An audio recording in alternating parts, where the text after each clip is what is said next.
Hola, quisiera iniciar agradeciendo a la profesora titular, la doctora María Antonia Basalviazo Rodríguez, y a los profesores adjuntos, doctor Víctor Manuel Vargas Hernández y doctora María Antonieta Valdés Vargas. Y quisiera felicitarles por el esfuerzo de concretar este Congreso Nacional e Internacional AMEC 2023. Eh, el tema que me han asignado es una prioridad y un reto en medicina de la reproducción. Es la reproducción asistida en la perimenopausia. Los objetivos de este tópico se engloban en tres.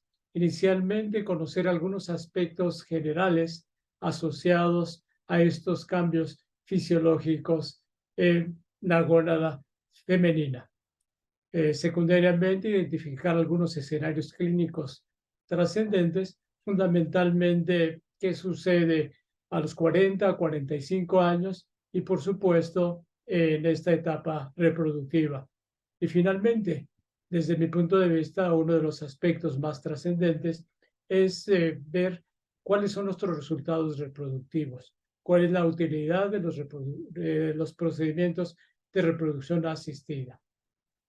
Quisiera iniciar esta plática con este esquema muy conocidos por todos nosotros, en donde a lo largo de la etapa reproductiva de la mujer se hace una clasificación y esta clasificación está asociada directamente a esa senescencia o a ese envejecimiento ovárico. Y quiero definirme específicamente a la perimenopausia. La perimenopausia se clasifica en temprana y tardía. La perimenopausia tardía dura 1 a 3 años. Si nosotros quisiéramos establecer, como dicen las evidencias, que la mujer mexicana, la menopausia aparece a los 49 años, estaríamos hablando 1 a 3 años antes. Estamos hablando alrededor de los 46 años. Y la etapa temprana tiene una duración variable, posiblemente 3, 4, 5 años, pero también regresaremos a ese concepto que tenemos en la actualidad, que es la insuficiencia ovárica primaria que se presenta antes de los 40 años. Entonces, esta perimenopausia va a estar caracterizada por alteraciones en los periodos menstruales, muchas veces sutiles en la perimenopausia temprana y en la perimenopausia tardía. Una de las características fundamentales es la oligo y amenorrea, que es lo que precede la falla ovárica fisiológica. De la misma manera, va a haber indicadores bioquímicos que vamos a ver adelante y, por supuesto, alteraciones anatómicas funcionales en el ovario y algunos síntomas que son más evidentes en la perimenopausia tardía. Desde este contexto es importante recordar qué es la reserva ovárica. De manera simplista, la reserva ovárica está caracterizada por el número de folículos primordiales en relación a la edad de la mujer. Y recordemos que nuestra especie, al nacer una niña, nace con un determinado número de folículos primordiales. Se calcula que es alrededor de 1 millón, van disminuyendo de manera paulatina. Tenemos una etapa de máxima fertilidad que está considerada entre los 25 y 31 años y una disminución cronogenética de la fertilidad hasta llegar a la falla ovárica fisiológica, ese estado de hipergonadismo hipogonadotrófico que caracteriza a la menopausia y que queremos hacer una correlación. Estas son unas microfotografías. Esto corresponde a un ovario de una niña de 11 años, en donde vemos la densidad folicular, folículos primordiales caracterizados por una capa de células de la granulosa, y vemos que pasa alrededor de los 34 años. Es ostensible que hay una disminución, entra reserva folicular. Desde este contexto, es importante señalar que tenemos marcadores biológicos. Estos marcadores biológicos son marcadores bioquímicos y algunos biofísicos, como la determinación por ultrasonido de los folículos antrales. Uno de los principales es la hormona antimülleriana. Hay una correlación de las concentraciones sanguíneas de la hormona antimülleriana con la edad. Y vean ustedes qué sucede. Alrededor de los 45 años hay una caída. Los puntos de corte de hormona antimülleriana son arbitrarios porque no existen niveles fisiológicos, pero sabemos que alrededor de los 45 años tenemos de manera regular concentraciones de hormona antimülleriana por abajo de un nanogramo. Es regular que veamos 0.05 o mucho menos si está en relación a este envejecimiento ovárico. De la misma manera, los folículos centrales disminuyen de manera paralela. Aquí hay un ajuste en relación a otros parámetros que pueden ser de confusión y vemos que sucede alrededor de los 45 años. Hay alrededor o menos de 5 folículos centrales, folículos menores de 8 milímetros. Otros indicadores que se utilizaban desde hace mucho tiempo son las concentraciones de FSH, que son menos sensibles, pero vean ustedes, existe un incremento paulatino a partir de los 45 años. Y eso que aprendimos en la facultad, concentraciones arriba de 30, de 40 mil unidades por mililitro son característicos de la perimenopausia. Y finalmente la inhibina, que es un indicador menos sensible, inhibina total y la inhibina B. Entonces, todo esto corresponde a nuestros indicadores bioquímicos y biofísicos. ¿Qué pasa en medicina reproductiva? Estas son las indicaciones más frecuentes de los procedimientos de fertilización asistida. Factor tuboperitoneal alterado, secundario a oclusión tubaria voluntaria, la endometriosis, infertilidad inexplicable, entre otros. Pero quiero resaltar qué pasa alrededor de la perimenopausia. Una de las indicaciones es la edad y está en relación a esta disminución de la reserva ovárica y como veremos adelante en relación a la calidad ovocitaria. Y algo que va de la mano, que también es sumamente frecuente, el factor masculino alterado, que también es relevante señalar que a veces nos olvidamos del varón y existen alteraciones también, no en la reserva espermática, sino en el funcionamiento testicular y por supuesto de glándulas accesorias. Es relevante señalar, en medicina de la reproducción hablamos de la baja respondedora. Son pacientes que en relación a la edad, al número de ovocitos durante la estimulación convencional y al conteo folicular antral que hacemos en condiciones basales, forma parte de esta baja respuesta. Si hablamos de la perimenopausia, vamos a tener mujeres de 40 años, en donde a través de esta estimulación convencional vamos a tener menos de 3 ovocitos, conteos foliculares centrales bajos y hormonas antimüllerianas bajas. Entonces ya tenemos algo en contra. Pacientes en la perimenopausia van a ser bajas respondedoras. Y muchos de ustedes podrían decir, pues estas pacientes tienen una baja reserva fisiológica. Así es, pero dentro de este concepto tenemos una definición adicional. De la misma manera, es un reto en estas pacientes lograr una estimulación ovárica adecuada. Estamos hablando de esta estimulación, de esta corte de folículos que crece de manera paulatina. Tenemos múltiples esquemas, pero quiero referirme a 3 que pudieran ser de utilidad. El primero de ellos es utilizar agonistas, más gonadotrofinas urinarias de origen recombinante. De la misma manera, los esquemas de estimulación mínima con antiestrógenos, con el citrato de clorofeno, podemos adicionar gonadotrofinas de origen urinario y algo que se utiliza desde hace mucho tiempo, utilizar el letrozol, un inhibidor de aromatasas, y regularmente también con gonadotrofinas de origen urinario. Vean, esto es lo que tenemos. Desde este contexto, uno de los esquemas que desde hace mucho tiempo se utiliza en estas pacientes con no muy buenos resultados son los esquemas de mínima estimulación, cuya indicación fundamental es en pacientes con mal pronóstico, pacientes que van a tener una baja respuesta esperada. Son pacientes mayores de 35 años con FSH altas y estas son otras de las indicaciones. Hablábamos de que nuestras pacientes perimenopáusicas van a tener una baja reserva ovárica. Otras de las indicaciones, mala calidad ovocitaria, y hay evidencias observacionales que posiblemente estos esquemas de mínima estimulación pudieran mejorar la calidad ovular. También se utilizan en fallo de implantación.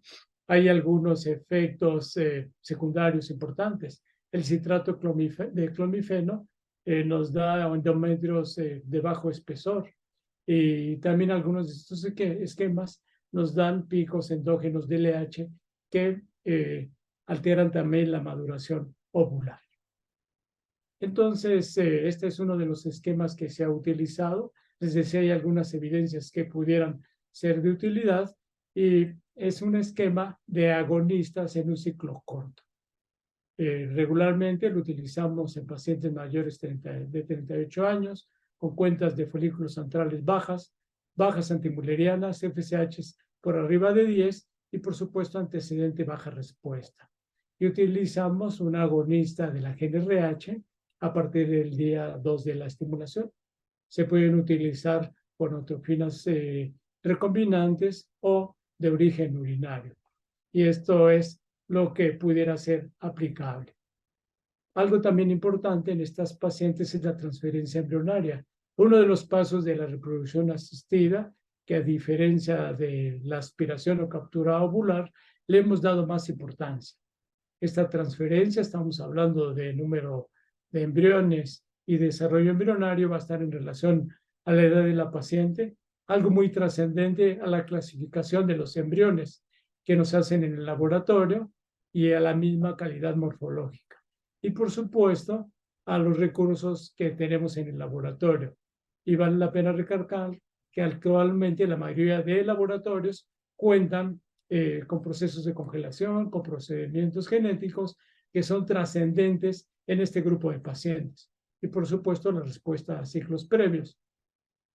Existe una tendencia actual, transferencia de embrión único, y obviamente estamos hablando de blastocistos. Entonces aquí quiero mostrarles algunos resultados reproductivos en relación a la transferencia entre un día 5 contra un día 3. Las tasas de implantación y las tasas de embarazo son estadísticamente mayores cuando transferimos en blastocisto. 32 contra 21 y 40 contra 25.6. Esto es interesante, ya que tenemos que señalar lo siguiente. Uno de los resultados, desde mi punto de vista, más importante en reproducción asistida es el resultado final del procedimiento, las tasas de nacido vivo por ciclo. Hablábamos al principio de esta disminución de la reserva ovárica, y quiero señalar de esta gráfica que, además de la disminución de folículos primordiales, que es cronogenética y epigenética, también existe alteraciones en la calidad ovocitaria. Recordemos que estos ovocitos se desarrollan durante la vida embrionaria y la vida fetal, y están bastante tiempo durante el ovario. Entonces, ¿qué es lo que tenemos en relación a esas tasas de nacido vivo? Pues hay una relación directamente proporcional.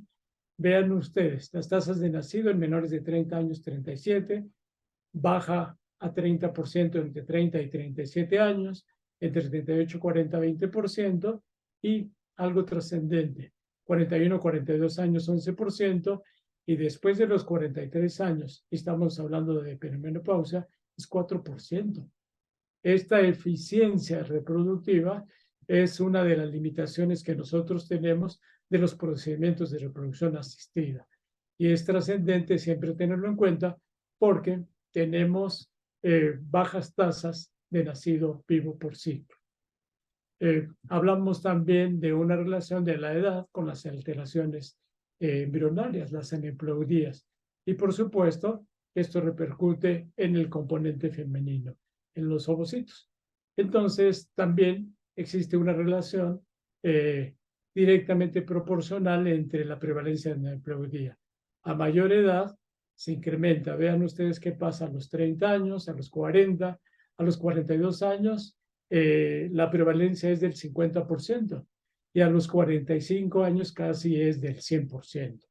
Y esto, como les decía, forma parte de la cronogenética del ovario. De la misma manera, esto se asocia con las alteraciones cromosómicas en el recién nacido. también hay una relación directa entre la edad y la proporción. Y vean ustedes qué pasa a los 40 años. La proporción es de 1,63 a los 45, 1,19. Entonces tenemos un problema trascendente. De la misma manera, hablábamos de esta morfología de los ovocitos. Y nuestros embriólogos en el laboratorio están estandarizados y siempre nos reportan diferentes tipos de embriones, A, B, C y D, y todos sabemos que los de menor calidad tienen una disminución en la implantación y, por supuesto, un incremento posible en estas aneuploidías y anomalías cromosómicas en el recién nacido. Sin embargo, desde hace mucho tiempo existe una tendencia del análisis genético preimplantacional, determinar las aneuploidías y transferir embriones sanos. En esta gráfica vemos lo que sucede cuando hacemos PGTA o no lo hacemos. Cuando hacemos PGTA, seleccionamos embriones genéticamente sanos, tenemos una disminución ostensible en la falla de implantación. De la misma manera, en la tasa de aborto, y no hay diferencias ostensibles en el recién nacido vivo. Entonces, ahora es importante señalar que en estas pacientes en perimenopausia es mandatorio este análisis genético preimplantacional. Ahora quiero señalar algo que hacemos siempre al final del camino en estas pacientes. Ya hemos hablado de una baja reserva fisiológica, ya hemos hablado de un incremento de estas aneuploidías, resultado de la calidad de los gametos. Entonces, un porcentaje de pacientes en la perimenopausia van a ser candidatas a ovodonación. Y quiero señalar algunas indicaciones fuera de la perimenopausia, como son los fallos repetitivos ICSI, las bajas respuestas ováricas, pacientes con ovocitos inmaduros, fallo de fertilización e implantación, el aborto de repetición y, por supuesto, las alteraciones genéticas y las pacientes con insuficiencia ovárica primaria. Pero lo más importante, la primera indicación en esta etapa es la edad materna. Más de 40 años. Ahorita vamos a ver las controversias que existen en relación a esto. Entonces, esta es una gráfica del Registro Latinoamericano de Reproducción Asistida, la Red LARA, y quiero transmitirles esto. Vean ustedes qué pasa con las tasas de embarazo a término por embrión transferido cuando se utilizan óvulos propios. Esto es en relación a la edad, PIBIXI, ¿qué sucede a los 41 años? Las tasas son de 12,9%. Y más de 42 años ya habíamos visto 6,4%. Cuando utilizamos ovodonación, se mantiene, son superiores. ¿Y qué pasa a los 42 años? Son del 32,2%. Entonces, estamos hablando con raciocinio que en estas pacientes en la perimenopausia, la primera indicación de reproducción sería la ovodonación. Es una lucha enorme, ya que estamos nosotros convencidos que cada persona, que cada pareja quiere su huella genética y es necesario siempre, además de consentimientos informados, explicarles todo esto. Entonces, les decía algunas controversias o algunos dilemas que tenemos en reproducción asistida. Quiero compartirles que hasta hoy en México no tenemos ley de reproducción asistida. Lo que hacemos en nuestros centros de reproducción, lo que se hace, está en relación a lo que se hace en otros países. Por ejemplo, en España, hasta los 49, 50 o 51 años, la ley permite ofertar procedimientos de reproducción asistida. En México, no sabemos cuál sería el límite de edad para fertilización in vitro con óvulos propios. Es controvertido. 41, 42, hasta 45 años, no lo sabemos.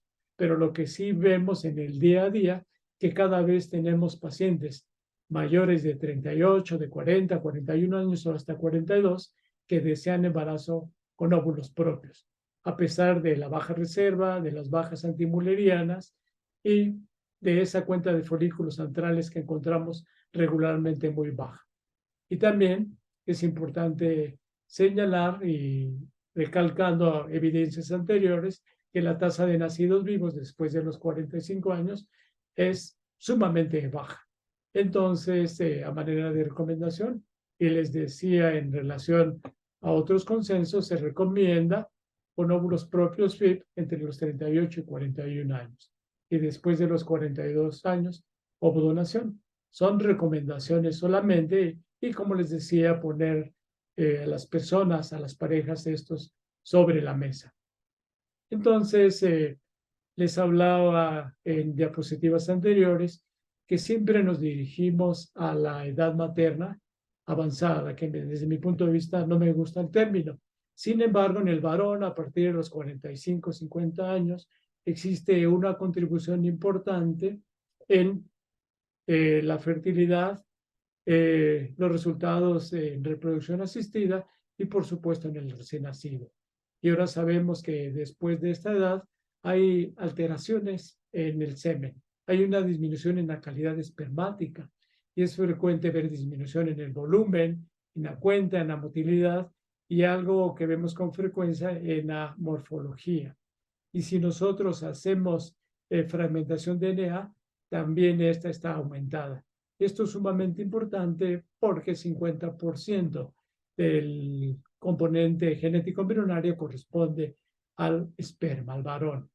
De la misma manera, esta contribución del varón se ven resultados reproductivos adversos.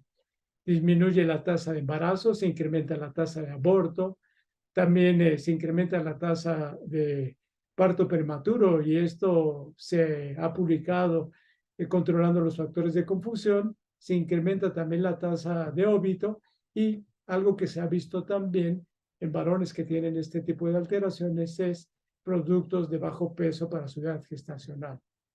Y algo que también es de evidencias de estudios observacionales es que hay una mayor morbilidad postnatal, específicamente de algunas alteraciones neuropsiquiátricas, como es la esquizofrenia, la enfermedad bipolar, el autismo, y algo que también se ha visto, un mayor desarrollo de cáncer durante la infancia y algunas otras alteraciones, como son la condroplasia, el síndrome de Asperger.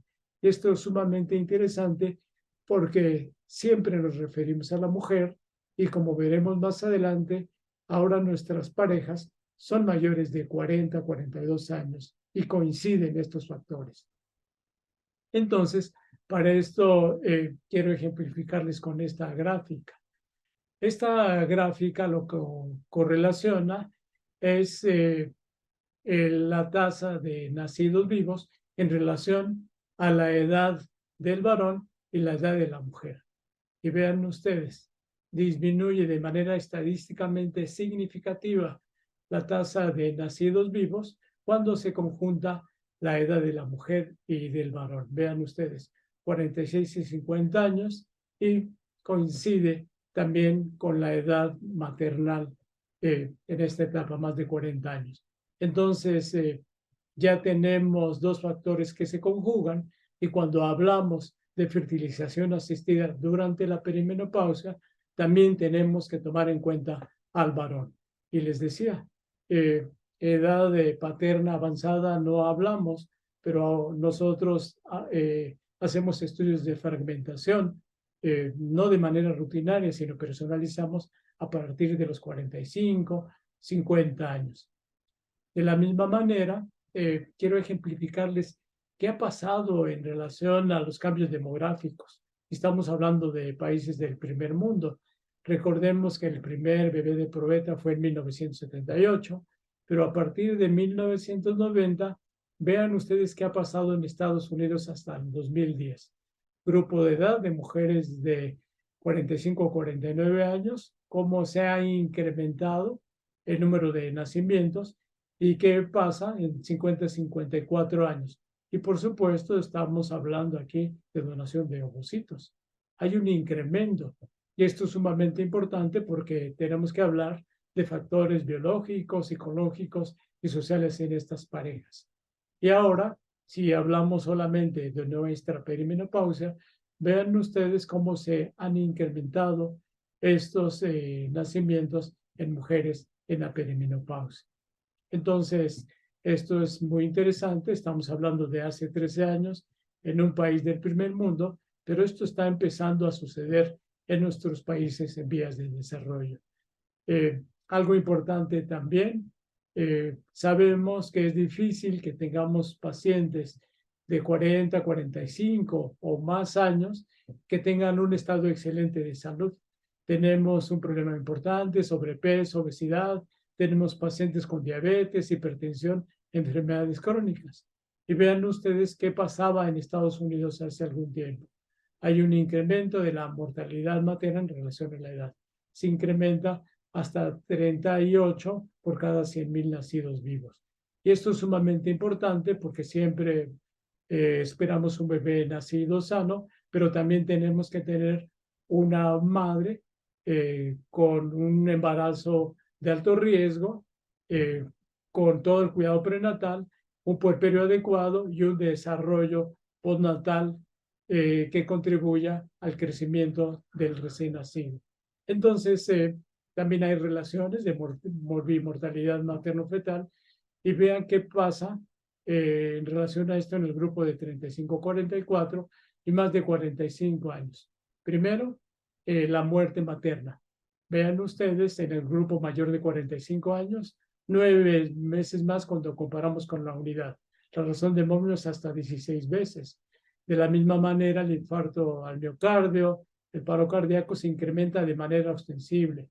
El infarto hasta 21 veces más. Esto es trascendente si hablamos de salud materna. De la misma manera, se incrementa la cesárea en mujeres de 45 años. En nuestro país es un problema el incremento de cesáreas por todas las repercusiones que se tienen y algo importante, también se incrementa la prevalencia de diabetes estacional y algo importante de óbito, hasta en 2,89 veces.